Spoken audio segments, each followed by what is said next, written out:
Je note vos dessins, suite du deuxième volet. La dernière moyenne de classe est de 7,5 sur 10. On va voir si la nouvelle classe fait mieux. On commence avec un type qui se fait cuire un œuf sur son gros crâne de chauve. Perso, je sais pas comment je réagirais si j'avais un début de calvasse. Je pense que je me foutrais en l'air. Mais attends, ton dessin me fait penser à quelqu'un. Ça y est, j'ai trouvé. Carlito. Ça, c'est 7 sur 10. Plus un point de bonus parce que j'ai déjà fait sa doublure sur un tournage. Même si on se ressemble pas du tout, j'ai pas compris. Oh, putain, BG, tu régales. Grosse dédicace d'Asturiz, je me suis reconnu direct. Je croise le fer avec mon Némésis. Gros combat à la baïonnette M9. Crimson Web versus Gamma Doppler, choisis ton camp. Ouais, je suis un geek de Counter-Strike, y a un problème. La barbe est bien fournie, le regard est perçant, les lèvres sont... pulpeuses.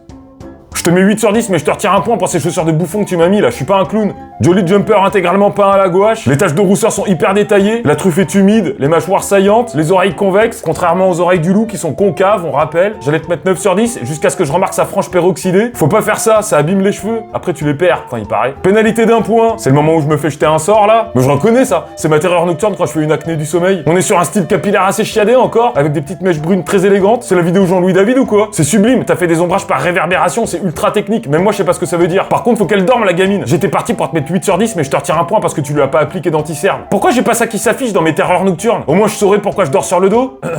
Encore une fois une belle tignasse, tahla pré-shampoing au beurre de karité. Moi quand je mets du beurre sur mon crâne c'est pas la même, c'est juste pour faire une omelette. J'adore quand mes copains posent leurs œufs sur mon crâne, mais attends je m'égare là. Un bon 8 sur 10 bien frappé pour cette diva. Magnifique reproduction de mon super-héros préféré, Deadpool, qu'on reconnaît au dessin d'araignée loup qu'il a sur les nichons. Accroupi sur un lampadaire, le boug est en train de couler son meilleur bronze. J'ai la même combi en latex, c'est pratique, il y a un trou à l'arrière pour...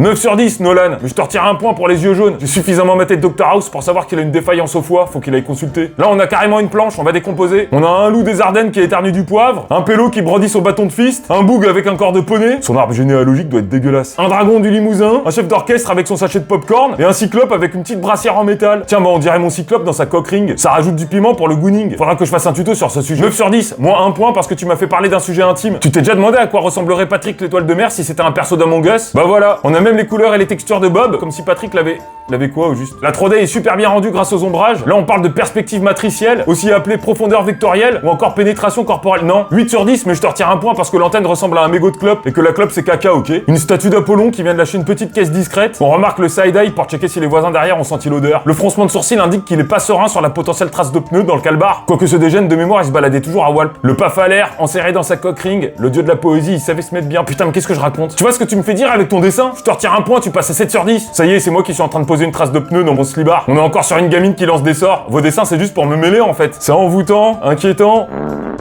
C'est pas juste un beau dessin, c'est un dessin qui raconte une histoire. Et l'histoire, c'est que j'ai jamais envie de croiser cette meuf dans une ruelle sombre. 8 sur 10, moins un point parce que je suis à 2 doigts de me chier dessus. C'est tout pour aujourd'hui. La moyenne de classe est de 7,5 sur 10. GG à vous. Rendez-vous dans quelques jours pour la dernière partie de ce deuxième volet de Je note vos dessins. Allez, ciao!